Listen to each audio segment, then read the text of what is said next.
when he saw it. I think he's gifted with the most natural talent in a footballer I have ever seen. He's got this tremendous faculty of beating a player close to him in so many, many ways. There are players that you can dictate they'll come and beat you this way and that way, but this lad can beat you in so many ways. His amazing control, his amazing balance, and of course one of the greatest things he has is his temperament. He's got the temperament for this big occasion. And looming in front of him was one such occasion.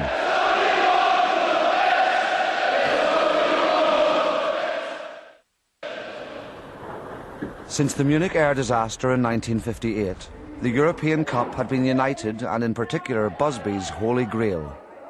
Benfica were the kings of Europe. They, I think, appeared in 4 or 5 finals. They won it twice.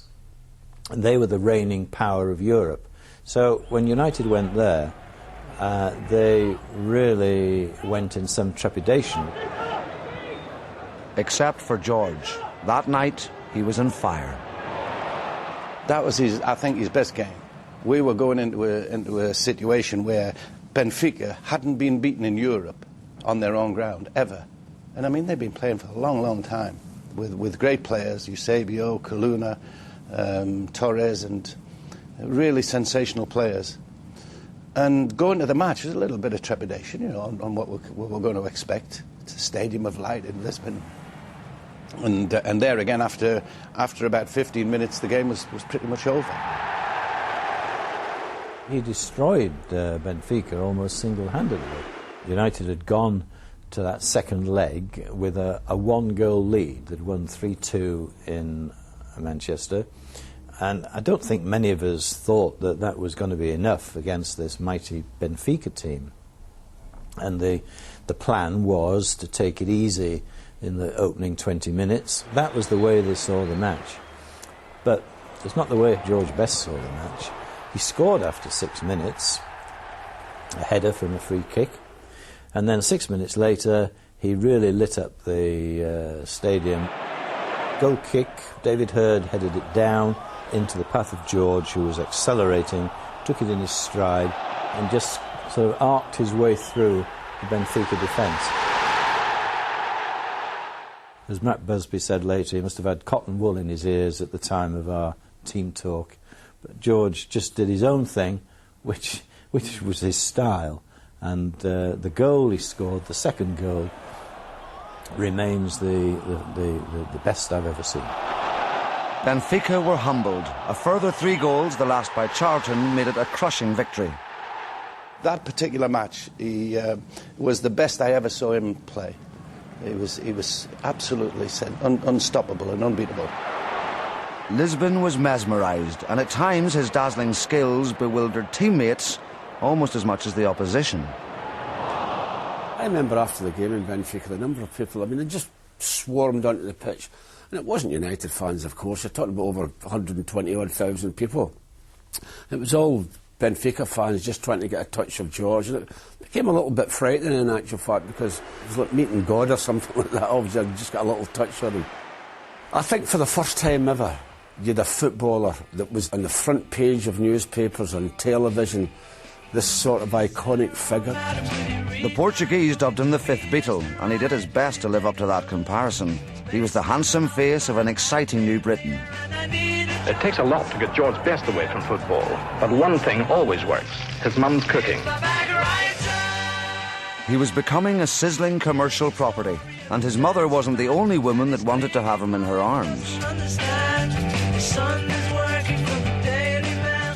Back home in Northern Ireland, he was the superstar. A commonplace word now, but so much rarer then. And on the international stage, he was carrying the hopes of his whole country. It pains me to acknowledge that when people, including apparently George's father, single out Northern Ireland's defeat of Scotland in Belfast in 1967, 1-0 victory, as his greatest performance, then it's very, very hard for me to argue. He displayed his full repertoire of skills that day. Some Belfast papers had suggested that he wasn't as committed for his country as he was for his club. George was determined to prove them wrong. It was against a very talented attacking fullback for Scotland, Tommy Gemmell. And he gave him the mother and the father's of a doing. It was just incredible. The Scots people were saying, God almighty, what is this? The thing I think that flummoxed Tommy Gemmell that day was he kept tackling Tommy. Because he was such a brave player, he was a great tackler. He could do almost everything. And he absolutely tortured Tommy Gemmell. I mean, tortured him. He couldn't get near him. And at half-time, Tommy Gemmell said to Eddie McCready, would you please, you wouldn't mind switching with me? And Eddie told him to F off in no uncertain terms from what I hear, so that was it. No, I'm not going near that fella.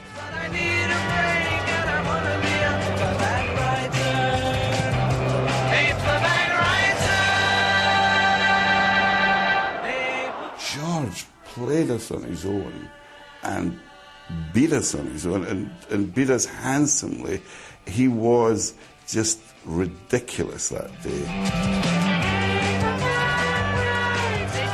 George's right-wing run, by now against a defender too cowed to tackle, created the only goal of the game.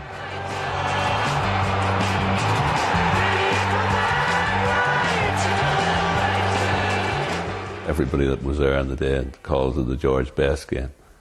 And I mean, that game, there was Scottish players with big, big reputations in that team. And I mean, he was just walking past people on the day. And games like that, that'll be the games I remember him for. Back in England, Manchester United were unstoppable. An avalanche of goals taking them in 1967 to their second title in 3 years. Best scored 10, not bad